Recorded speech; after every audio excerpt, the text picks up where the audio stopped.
பாடி இன்னும் ஒரே ஒரு ஸ்டால் தான் பாக்கி இருக்கு, நாங்க போனோம். முடியாது, போதும். இதுக்கு மேல ஒரு அடி கூட நான் எடுத்து வைக்க போறது இல்ல. ஓவரா பண்ணாத. வெறும் 15 நிமிஷம் சொல்லி 3 மணி நேரமா பஸ்ஸார்ல என்ன சுத்த விட்டுக்கிட்டே இருக்க. இது வேணும் அது வேணும்னு. அட கடவுளே, நீ எல்லாம் என்ன காதல? எனக்காக இவ்வளவு கூட பண்ண முடியாதா? பரவாயில்ல, உனக்கு இது பழக்கம் இல்லல்ல, மெது மெதுவா பழகிடுவ. சரியா? சரி வா. இல்ல, நீ ரொம்ப ஓவரா பண்ணிக்கிட்டு இருக்க. நான் தான் சொன்னேன்ல, கொஞ்ச நாளாவே நீ பண்றதெல்லாம் நான் சகிச்சுக்கிட்டு இருக்கேன். அட கடவுளே, நீ என்ன சகிச்சுக்கிட்டு இருக்கியா? சரி, ஏன் மூஞ்சிக்கு நேரா சொல்ல மாட்டேங்கிற? நீ என்கிட்ட அழுத்து போயிட்டானே. ஆமா, நான் உன்கிட்ட அழுத்து போயிட்டேன். ரொம்ப அழுத்து போயிட்டேன். இப்போ என்னால இதையெல்லாம் தாங்கவே முடியல. நீ ஆள்னு சொன்னாலும் சொன்ன, அப்போதுல இருந்து என் தலைமையில ஏறி நின்னு ஆட ஆரம்பிச்சிட்ட. இப்ப பாரு, என்னோட முக்கியமான எல்லாத்தையும் நான் விட்டுட்டு வந்துட்டு இருக்கேன். அதை பத்தி யோசிக்காம என்ன இந்த மாதிரி பஜார்ல சுத்த வச்சுக்கிட்டு இருக்க.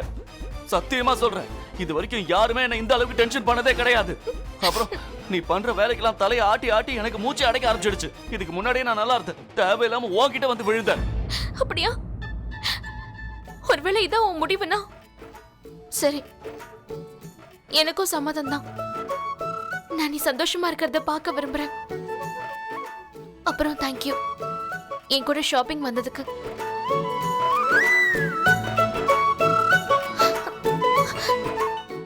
பாய்.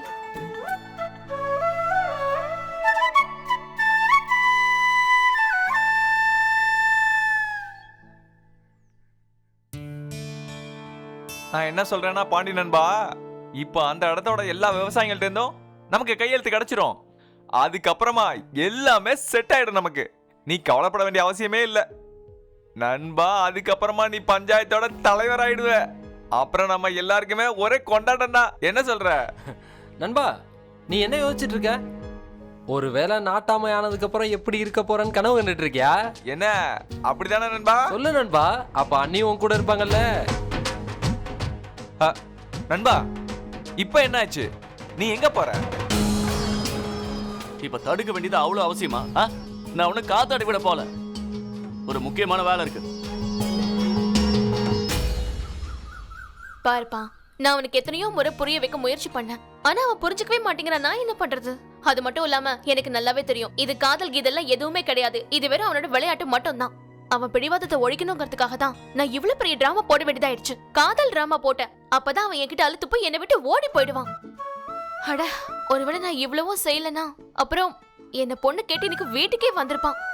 இங்க பாருப்பா, எனக்கு இதை விட்டா வேற ஆப்ஷனே கிடையாது. இதை தவிர வேற என்ன பண்ண முடியும், நீயே சொல்லு. அம்ரித், பாண்டி மனசால அவ்வளோ கெட்டவன் கிடையாதுப்பா.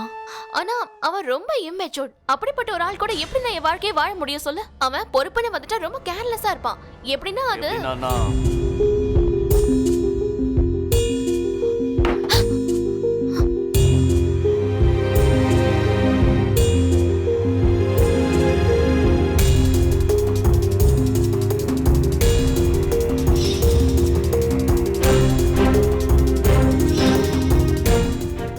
இப்போ ஒரு பொண்ணுக்கு புருஷனாகிறதுக்கு தகுதியான ஒரு 3 குணங்களுக்கு பரீட்சை வைக்க போறேன். இப்போ நீ இந்த டெஸ்ட்ல பாஸ் பண்ணிட்டேன்னா அப்ப நிச்சயமா நீ என் வீட்டுக்கு பொண்ணு கேட்டு வரலாம்.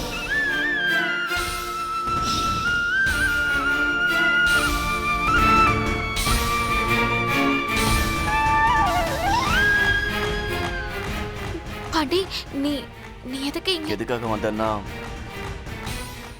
நான் உன்கிட்ட ரொம்ப மரியாதை குறைவா பேசிட்டேன். அதுக்கு தான் உன்னை சமாதானப்படுத்திட்டு போலான்னு வந்தேன். எனக்கு என்ன தோணுச்சுன்னா, ஒரு பொண்ணு என்ன காதலிக்கும் போது என்னால எப்படி அவளோட மனசை கஷ்டப்படுத்த முடியும்? ஆனா எனக்கு என்ன தெரியும், இது எல்லாமே ஒரு விளையாட்டு.